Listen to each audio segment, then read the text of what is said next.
Hey, what's going on, my eccentrics? How you doing this weekend? I hope you're having a great weekend. Sorry for the delay with this video. Normally, I try to post these on the day of my release of the SpaceX and the news episodes, so that'd be Saturdays. But yesterday, I actually took a little road trip to visit my little brother Dan. A lot of you guys know Dan from the live chats. He had his first baby the other week, so I went to go visit her. She's having a little health complications right now, but she should be all right. So yeah, while I was there though, visiting him, we managed to get a video done together, and I'll be posting that here on Patreon in the next, I don't know, week or so. It was a lot of fun. So anyway, this is the SpaceX in the News episode 47 addendum, and we're going to start things off with something that kind of gave me a little boost of inspiration this week. Let me bring this down. So I typically do most of my research on Fridays, the day before I post my SpaceX and the news video. Fridays are my real big work days concerning SpaceX and the news. But throughout the week, I try to keep current. I try to keep current on as much news as possible, and so I keep an eye on like Facebook, Teslarati, Twitter, and basically every other news source I can find on SpaceX. And I happen to go to Teslarati's SpaceX tab. You just click on the SpaceX tab right here, and it'll take you to their SpaceX section. And this is the article I clicked on earlier last week. And I was scrolling down. It's about Starship, obviously. But I was scrolling down, and all of a sudden, bam! I see my name, and I thought that was I was actually kind of surprised and shocked by how much that excited me because it's not a big deal. But after years of looking on this site and seeing people that sometimes I recognize, sometimes I don't, of just their sources and information, it was kind of cool to see myself finally on a Teslarati article. I don't know, it kind of made me feel even more so involved with the community now, so that was really cool. All right, so these are some pictures that were sent to me by Boca Chica Maria, and also what Austin posted within the last 24 hours or so.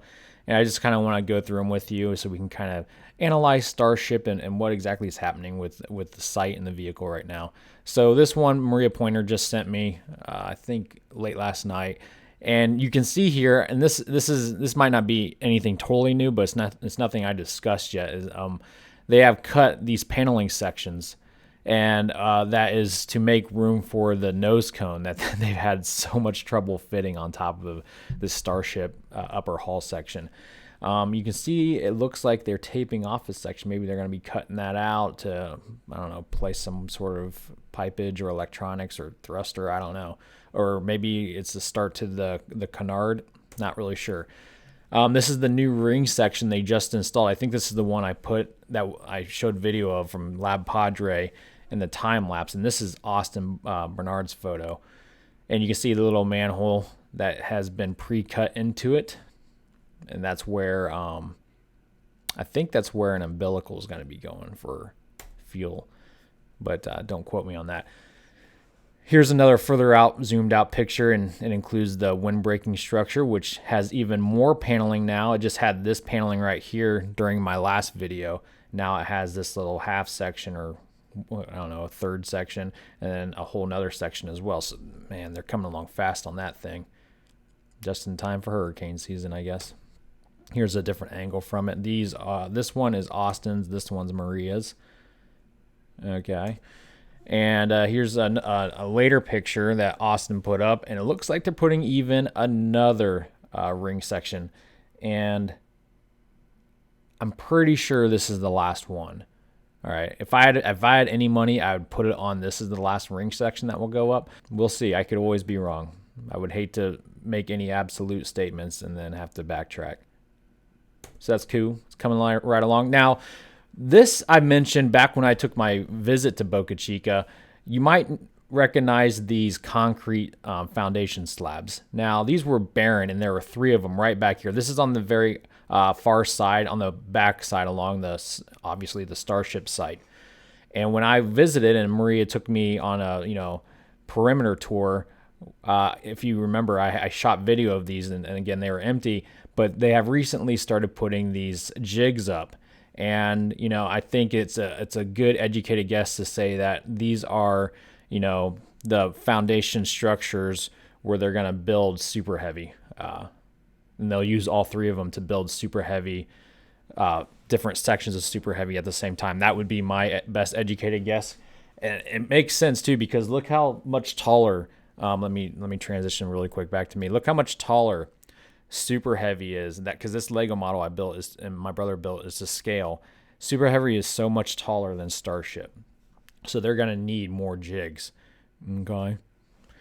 All right, and again, this is Austin's photo that we're looking at here. The last picture here, this is Maria's picture. You can see they're coming right along with a new, workshop tent or whatever this little structure is going to be built for. It's going to look kind of like this one over here. So they're expanding, as they should be. Elon's been kind of silent on Twitter the last week or so, especially when it comes to SpaceX stuff. However, there is one thing I do want to mention concerning that. Let me pull up Twitter really quick. And it's really important too. It's like the one tweet about SpaceX he put out just yesterday is like huge news, and a lot of people just happen to gloss over it, I think. I retweeted it, so if you don't follow me on Twitter, make sure you do. All right, let me transition here. Okay, so this is Twitter. This is Chris Bees from that Spaceflights tweet, and he just retweeted Elon's tweet of yes, but what was he saying yes to? 3 weeks until the Starship presentation. Will it be live stream? The answer is yes. So it looks like that's what we're going to be doing come the 28th. I will definitely do a live stream of his live stream, and that way we can watch it together. Don't expect a lot of commentary while he's talking. I like to listen and then comment on it after the fact or during his little maybe breaks or whatever. Because the way Elon talks, he's not the best public speaker. He kind of takes a lot of breaks in between his thoughts, and he kind of repeats himself a lot and stutters. But you know what? It doesn't take away from his genius. But we'll have a great time with that. I'm really looking forward to that presentation. I'm really curious to know what Starship's going to look like. Am I going to have to basically redesign that entire thing? Because I'm thinking it's probably a yes. These presentations of his with Starship are always fun. This will be I believe his fourth one, maybe. He did ITS, then he did the BFR with the single wing or fin, whatever you want to call it, and then he did... I think he went straight to Dear Moon after that. So yeah, I think this will be his fourth Starship presentation. Always a good time. All right, guys. Well, that concludes this addendum episode. I'm going to be releasing a couple new videos here on Patreon this week. And I'll also post the schedule for the next council meeting and live Q&A. All right, so we can get those knocked out for this month. Have a nice weekend. And until the next one, Godspeed.